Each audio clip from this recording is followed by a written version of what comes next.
चलिए बच्चों, अब देखते हैं कक्षा 10 के गणित का प्रश्न पत्र। ठीक, जो आपका 2022 में पेपर आया था, तो उसको देखते हैं, हल करते हैं। देखिए, पहला क्या है, बहुविकल्पी प्रश्न होता है। ठीक, आपके पेपर में जो पहला प्रश्न आता है वो क्या होता है, बहुविकल्पी होता है। ठीक, जिसमें 4 विकल्प दिए होते हैं, उसमें एक सही होता है, उसको टिक करना होता है।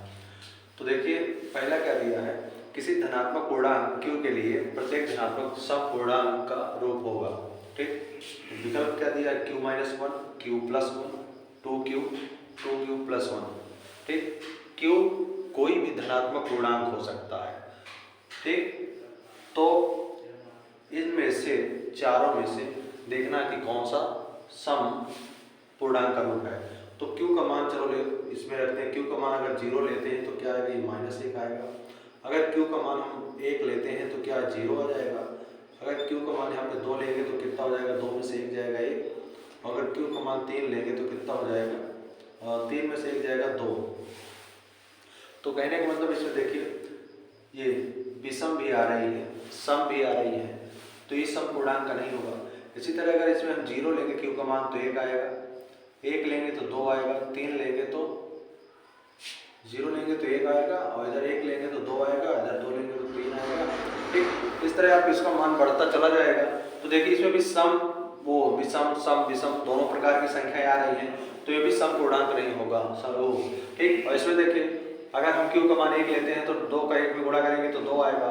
q का मान अगर हम 2 लेते हैं तो 2 दूनी 4 आएगा, और अगर q का मान 3 लेते हैं तो 2 3 6 आएगा, और अगर 4 लेते हैं तो इसका मान क्या आएगा, 8 आएगा। तो देखिए, प्रत्येक स्थिति में क्या आ रही है, सम संख्या आ रही है, तो यही ऐसा पूर्णांक है जो हमें सम संख्या के रूप में मिलेगा। ठीक है, तो आपका विकल्प ये सही होगा। अगर इसमें लेंगे तो q का मान 1 लेंगे तो 2 1 2 और 1 3 हो जाएगा, और 2 लेंगे तो 2 दूनी 4 1 5 हो जाएगा, और अगर 3 लेंगे तो 3 दूनी 6 1 7 हो जाएगा। ये क्या होता है, विषम संख्या का रूप होता है। ठीक, अगर ऐसे कोई संख्या लिखी हुई है तो इंटू q, जहाँ q कोई भी धनात्मक पूर्णांक है, ठीक, यानी q का मान 0 1 2 3 4 5 6 कुछ भी हो सकता है, तो संख्या क्या होती है, सम पूर्णांक होती है। तो आपका ये विकल्प, तो तीसरा वाला विकल्प क्या है, सही है। अगला देखते हैं क्या है।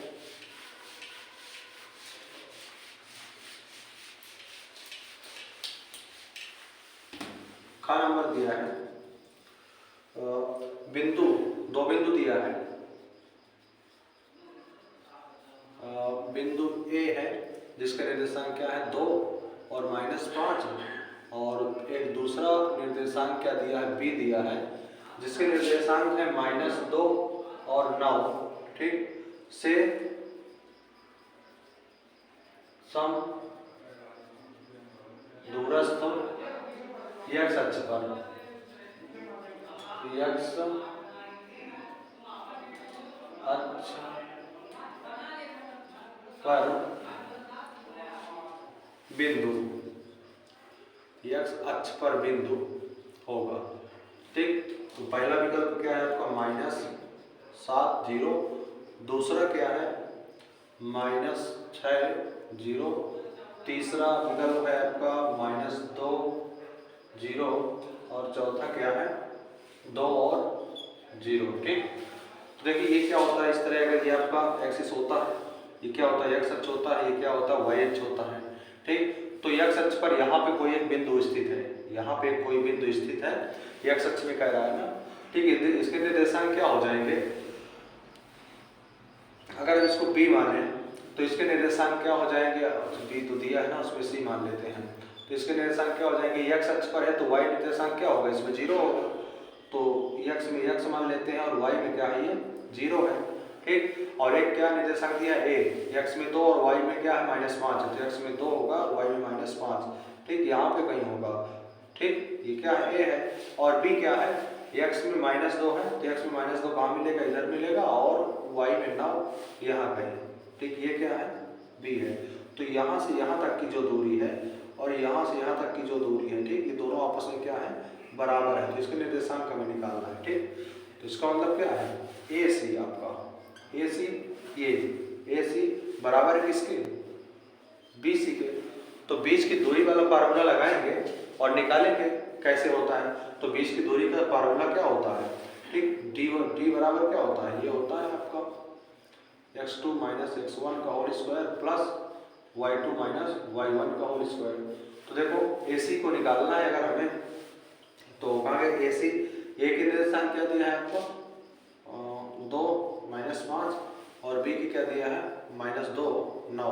ठीक, तो इसमें चाहे जिसको A x1 x2 मान लेते हैं, तो अगर हम इसको ये x1 और ये x1 y1 इसको x2 y2 माने, देखो x2 माइनस x1 तो x2 क्या है 2 है, तो ये क्या हो जाएगा आपका AC under root 2 minus x square plus y2 क्या है -5 माइनस y1 क्या 0 का स्क्वायर बराबर होगा किसके BC के। तो BC के लिए क्या करेंगे, इसको मान लेते हैं x2 इसको y2, तो x2 माइनस x1 तो -2 से x को घटाएंगे तो -2 माइनस x का स्क्वायर प्लस ये क्या है 9 है और 9 से 0 को घटाओ तो 9 माइनस 0 का स्क्वायर। अब देखो दोनों तरफ अंडर रूट है तो दोनों तरफ से अंडर रूट हट जाएगा तो क्या हो जाएगा ये 2 माइनस x का स्क्वायर, और ये -5 से 0 घटाएंगे तो 5 -5 ही आएगा स्क्वायर, ये हट जाएगा तो ये क्या आ जाएगा आपका -2 माइनस x का स्क्वायर और प्लस ये क्या हो जाएगा 9 स्क्वायर 9 का स्क्वायर। तो देखो इसका a माइनस b का होल स्क्वायर वाले फार्मूले से इसका प्रसार करेंगे तो 4 आएगा प्लस x स्क्वायर आएगा माइनस 4x आएगा। इसका करेंगे तो 5 × 5 = 25 आ जाएगा। इसका करेंगे तो क्या आएगा 4 प्लस x स्क्वायर और ये प्लस 4x आ जाएगा और ये प्लस 9 ये 81 हो जाएगा। देखिए x स्क्वायर से x स्क्वायर कट जाएगा और ये 4 से 4 भी कट जाएगा। ठीक, इधर क्या -4 है, इसको इधर लाएंगे तो ये भी क्या हो जाएगा -4 हो जाएगा। ये क्या 81 है उधर जाएगा तो क्या हो जाएगा 25 हो जाएगा। -4 जोड़ के कितना हो जाएगा 8x हो जाएगा। 81 में से इसको घटाएंगे तो क्या हो जाएगा आपको यहाँ 11 में से 5 जाएगा 6 आएगा, इधर 7 बचा और 7 में से 2 जाएगा क्या आएगा 5।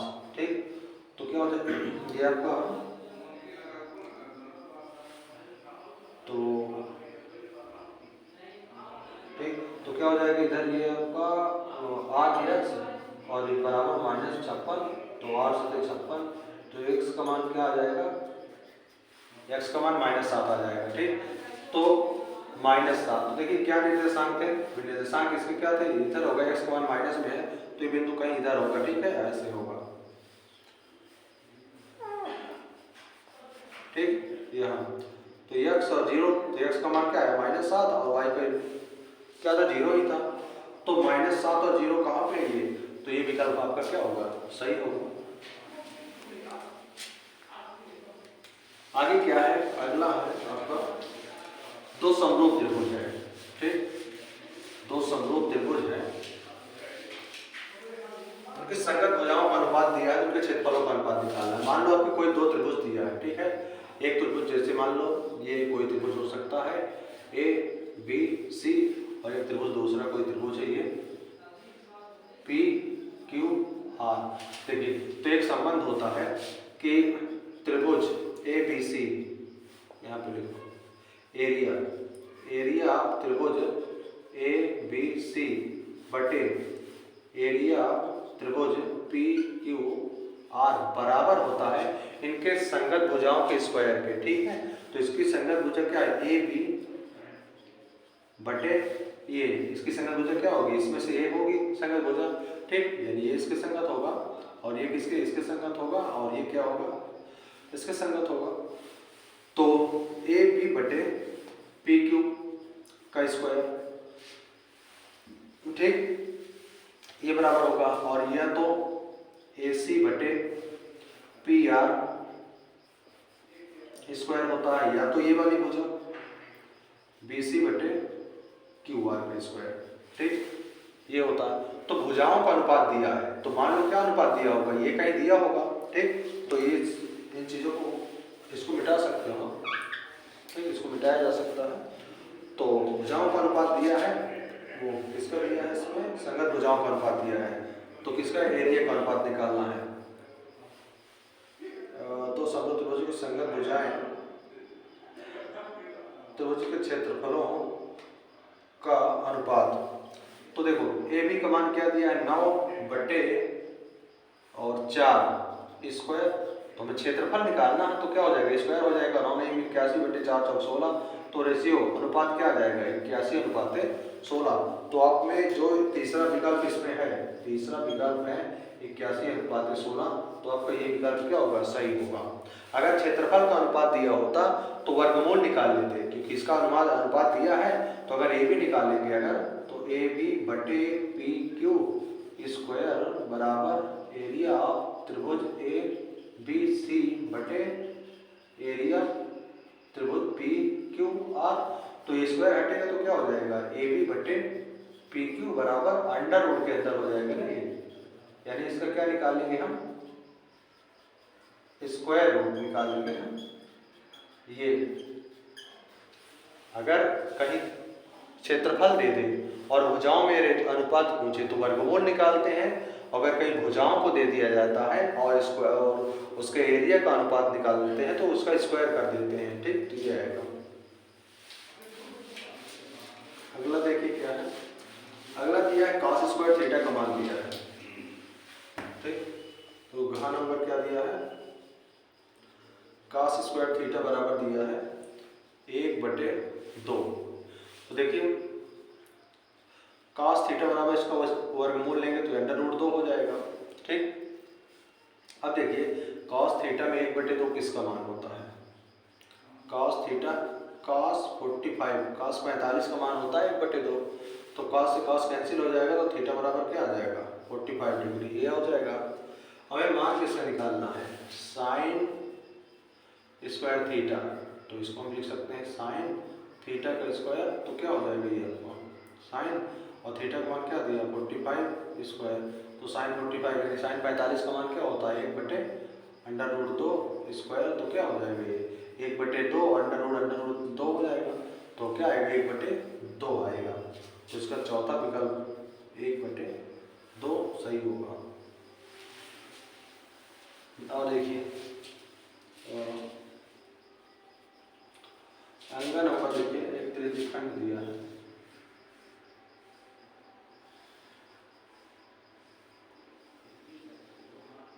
ये दिया है और इसका ये 60 अंश दिया है और रेडियस त्रिज्या कितना दिया है 7 सेंटीमीटर दिया है।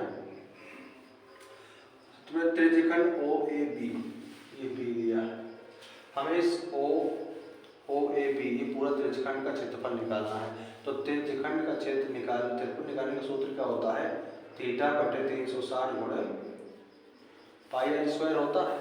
तो थीटा कितना दिया है, देखिए 60 अंश दिया है, बटे 360 गुणे पाई का मान लिख दो 22/7 गुणे आर स्क्वायर, आर का मान 7 है, ये लिख लेंगे। ठीक है, और देखिए 0 0 कट जाएगा, 4 36 6 आ जाएगा, 7 से 7 कैंसिल हो जाएगा, और इसको काटना है तो इसको काट दीजिए, 2 3 6 और 2 1 2, तो क्या आया 11 गुणे 7/3, तो 11 7 77/3 सेंटीमीटर स्क्वायर।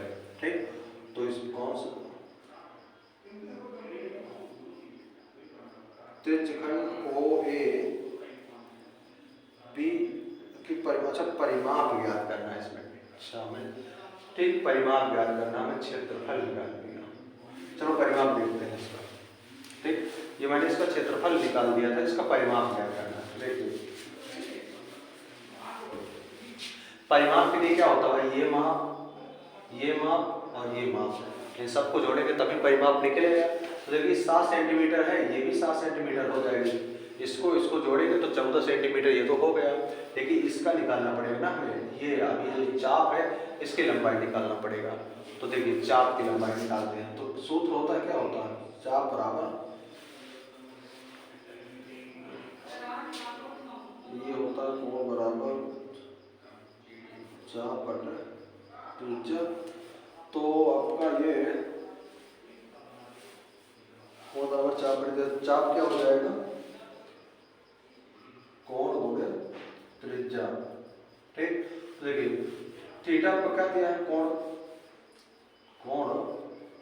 यानी थीटा क्या दिया है 60, इसको पाई में बदल लेंगे तो उसमें रेडियन बदलेंगे तो क्या हो जाएगा पाई बटे 180, तो 6 3 18 कितना हो जाएगा पाई बटे 3 हो जाएगा। तो देखिए ये आपको क्या हो जाएगा, कोण कितना है पाई बटे 3 और गुणे त्रिज्या कितनी है 8 और 7, तो इसका मान रखते हैं 22/7 और गुणे नीचे क्या है 3 है और ऊपर 7 है, 7 से 7 कैंसिल हो जाएगा तो क्या आएगा 22/3। ठीक, ये इतना कितना आ गया 22/3, तो कुल परिमाण कितना हो जाएगा 22/3 और +7 तो ये 7, ये 22/3, ये 7, तो कितना हो जाएगा 22/3 + 7 7 14 हो जाएगा। इसका एलसीएम लेके हल करेंगे तो हो जाएगा 22 + 14 14 42 हो जाएगा बटे 3, तो कितना आ जाएगा 4 6 64/3 सेंटीमीटर। ठीक, 64/3 सेंटीमीटर पहला नंबर, पहला विकल्प सही है आपका 64/3 सेंटीमीटर।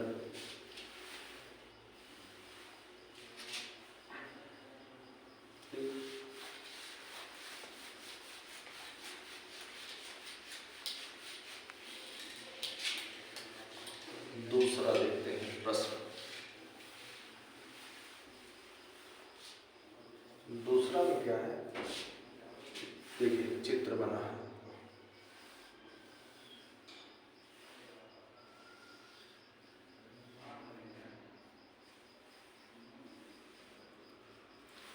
ABC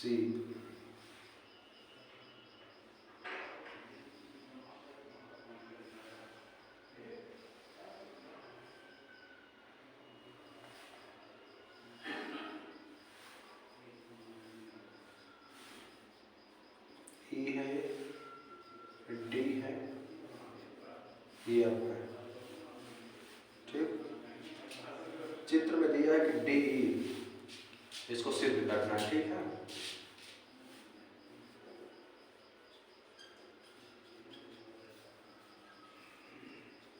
दिया है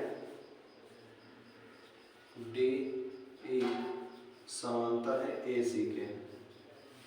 कहाँ गया आपका DE समांतर है AC के। ठीक, तो देखो इसको और थोड़ा सही से बनाते हैं।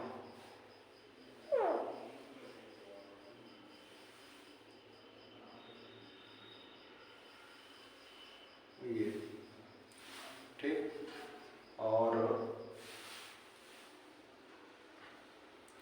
DF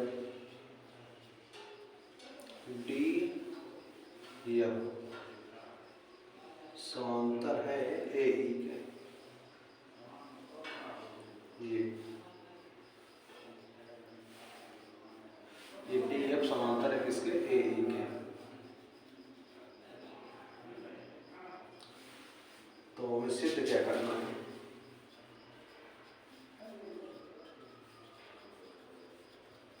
देखिए इस तरह लिखते हैं। इसको जब दिया रहता है तो पहले इसको लिख लेते हैं, फिर सिद्ध क्या करना है तो इसको लिखते हैं। तो सिद्ध क्या करना है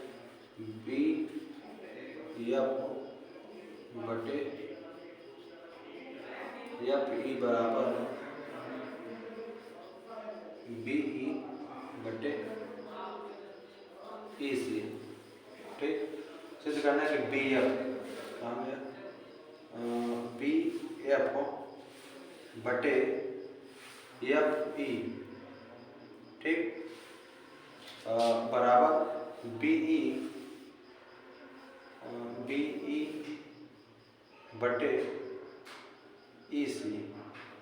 ठीक, देखिए इसको सिद्ध करते हैं। ठीक,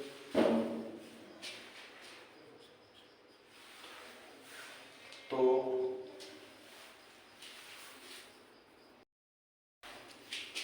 देखिए त्रिभुज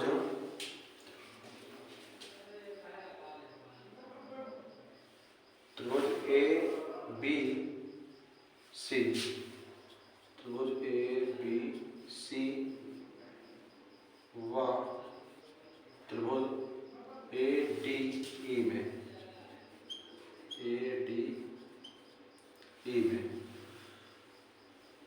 क्या है, देखो BD/DA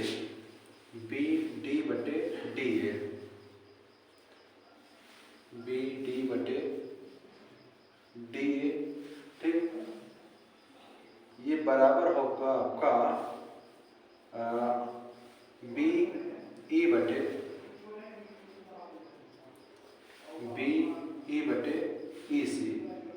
ठीक, देखिए अगर हम इन दोनों लाइनों को छोड़ देते हैं, ये अगर इसको हम डिलीट कर दें ऐसे, इसको डिलीट कर देते हैं, देखिए ये क्या बनेगा, एक दो समरूप त्रिभुज बन रहे हैं, ये एक त्रिभुज बन रहा है, एक त्रिभुज बन रहा है, समरूप त्रिभुज। तो जब समरूप त्रिभुज बनते हैं तो जो संगत भुजाओं का अनुपात होता है वो क्या होता है, बराबर होता है।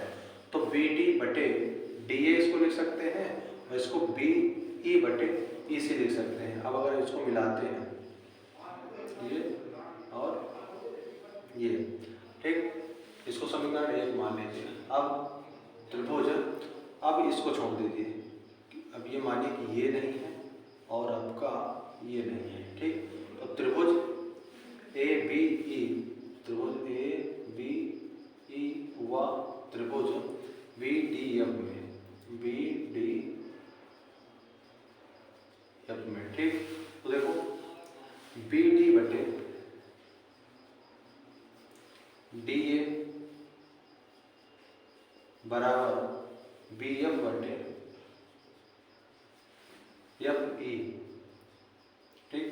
ये दोनों भी क्या बन रहे हैं, समरूप त्रिभुज बन रहे हैं, इनके जो संगत भुजाओं का अनुपात होगा वो बराबर होगा। ये क्या हो जाएगा, समीकरण 2। अब देखो समीकरण 1 हुआ 2 से, तो देखिए बी डी बटे डी ए बराबर ये है, बी डी बटे डी ए बराबर ये है, तो समीकरण 1 और 2 से ये दोनों आपस में बराबर हो जाएंगे। बी ई बटे ई सी बराबर बी एफ बटे एफ ई, ठीक, ये बराबर हो जाएगा। अब देखो क्या दिया, बी एफ बटे एफ ई दिया है ना, बी एफ बटे एफ ई, तो इसको ऐसे भी लिख सकते हो, ये इसको ऐसे लिख सकते हो, बी एफ बटे एफ पहले लिख दो और ये बाद में दिया है इसको बाद में लिख दो, बी ई बटे ई सी, ठीक, इसे दो दो इस तरह, ठीक।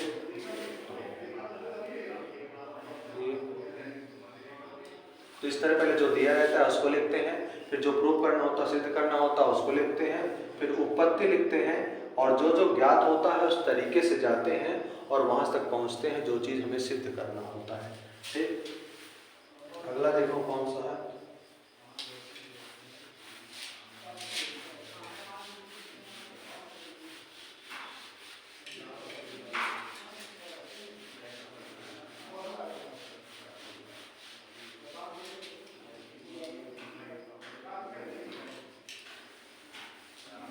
खा नंबर में क्या दिया है आपका, खा नंबर दिया है साइन ए माइनस बी बराबर 1/2 और cos ए प्लस बी बराबर 1/2, ठीक। तो हमें ए और बी का मान ज्ञात करना है, ए और बी का मान ज्ञात करना है। तो देखिए साइन ए माइनस बी बराबर क्या है 1/2, तो देखिए साइन में 1/2 किसका मान होता है,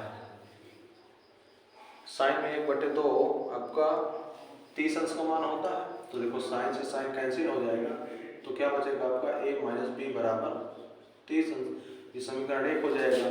cos a plus B, cos में देखिए a प्लस बी किसका मान होता है, cos 60 अंश का होता है, cos से cos कैंसिल हो जाएगा तो a प्लस बी बराबर कितना हो जाएगा 60, समीकरण 2 हो जाएगा। अब देखिए समीकरण 1 हुआ 2 से, देखो 2 को जोड़ने पर लिखो तो a प्लस बी बराबर 60 अंश, a माइनस बी बराबर 30 अंश, तो जोड़ेंगे तो ये प्लस हो जाएगा माइनस ये प्लस हो जाएगा, तो ये तो कट जाएगा, और ये क्या हो जाएगा 2a बराबर ये इतना हो जाएगा 90, तो ये बराबर क्या हो जाएगा 45, 90/2, तो ये बराबर क्या आ जाएगा आपका 45 अंश। अगर a बराबर 45 अंश आ जाएगा तो यहाँ लिखो a का मान समीकरण 1 में रखने पर, तो ये क्या है a माइनस बी बराबर 30 अंश, तो 45 माइनस बी बराबर क्या हो जाएगा 30 अंश, तो माइनस बी बराबर 30 माइनस 45, तो क्या आ जाएगा ये -15, तो माइनस माइनस कट जाएगा, तो बी बराबर क्या आ जाएगा 45 अंश। तो ए और बी के मान आ जाएंगे। ए का मान क्या आ गया आपका 45 और बी का मान क्या आ गया 15।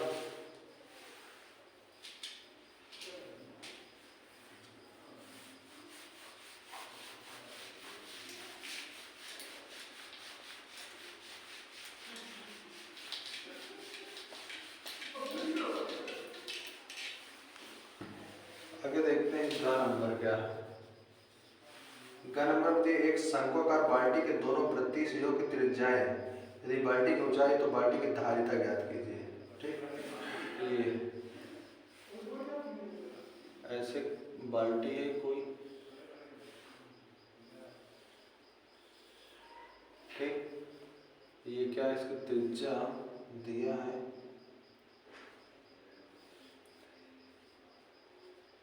28 सेंटीमीटर, और ये क्या दिया है 7 सेंटीमीटर, इसकी ऊंचाई क्या दिया गया है 45 सेंटीमीटर। ठीक, तो R1 मान लो क्या है